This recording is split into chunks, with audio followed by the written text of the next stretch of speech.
సంకష్టహర చతుర్థి. ఇది చాలామందికి తెలియదు.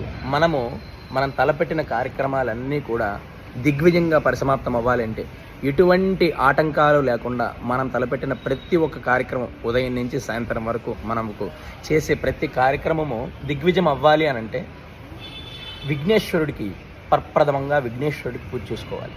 ఆ విఘ్నేశ్వరుడిని పౌర్ణమి తర్వాత వచ్చే చవితి రోజు సంకష్టహర చతుర్థి అని చెప్పి సాయంకాలంలో ప్రదోష కాలంలో స్వామివారికి అభిషేకం చేసుకొని అర్చన చేసుకుంటే మనకు ఎటువంటి ఆటంకాలు లేకుండా మనం తలపెట్టిన కార్యక్రమాలన్నీ కూడా దిగ్విజయంగా పరిసమాప్తమవుతాయి. ప్రతి ఒక్కరికి చెప్తున్నాను, ఇది చాలామందికి తెలియదు ఈ విషయం.